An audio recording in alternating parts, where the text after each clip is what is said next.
Hey girl, come on back for your facial. No worries, let's get this party started. I might need some extra time for that skin. Now, is this a girl you'd want to get a facial from?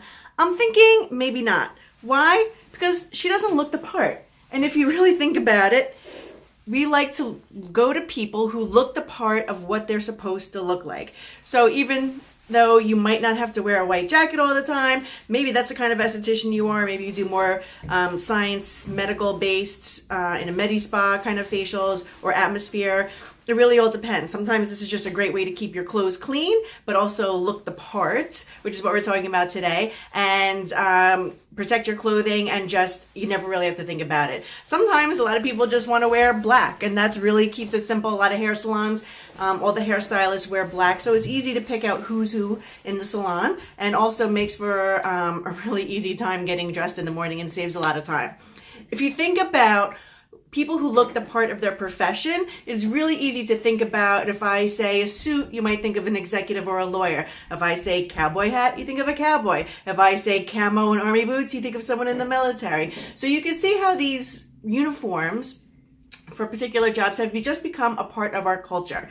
And so when people come to the spa, they do have an expectation of what the esthetician or the massage therapist or the makeup artist should look like.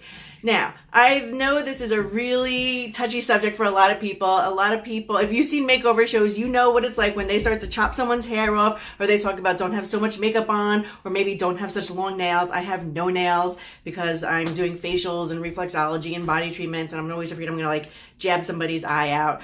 And plus, it's really hard to keep them clean underneath and sanitary. So we really want to be careful about how we present ourselves to our customers, because believe it or not, I thought this was really interesting. And we all know first impressions.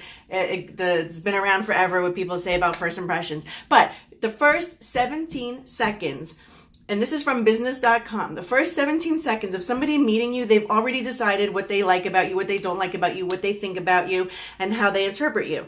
Okay, we all pretty much know that. We're all guilty of doing that, and it's just human nature.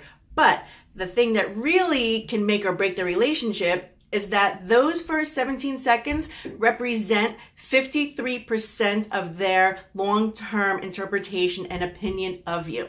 That is really hard to change when someone's like, I don't really like the way that she looks. Or if they look at you and be like, I don't think she's gonna be able to help my skin. Or a lot of times they look at you and be like, oh, you're so young. What do you really know? So if you're really young, and a lot of clients say, what do you know about wrinkles? You really have to present yourself a little bit more professional if you want to get those clients. So if it doesn't work for you, maybe go for the acne clientele. And you never know how people interpret you until sometimes they tell you. And it could be really heartbreaking when they tell you what they really think of you and their real first impressions. So if we had to really take a look at this and get honest with ourselves, you can't just roll out of bed with your hair up like this and be like, I'm ready to make you pretty, because you're not even taking care of yourself. And even though it doesn't mean that your skills are not good, we're talking about how people see you, view you, and how they get their opinions of you. It is really important to just keep it even more simple and clean and streamlined than to try and be so hard, work so hard to create some image.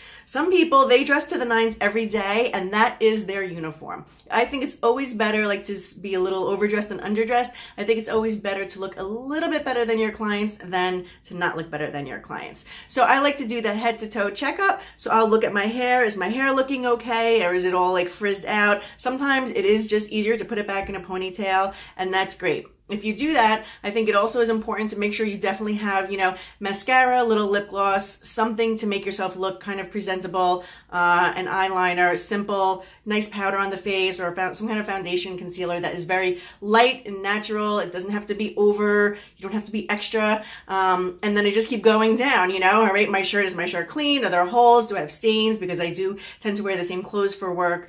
I like a uniform, so I just want to always make sure that it's clean. Are my pants fitting correctly? Are they ripped at the bottom? Are my shoes clean? And here's another fact.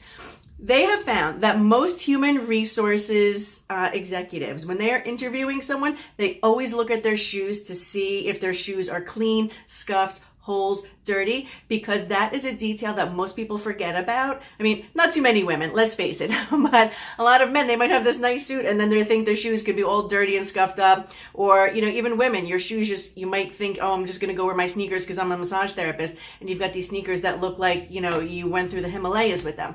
So you really want to be careful about how you present yourself, because it is how people judge us. Whether you like it or not, that is just the truth. So if you have to wear this face, you might as well make it a good one.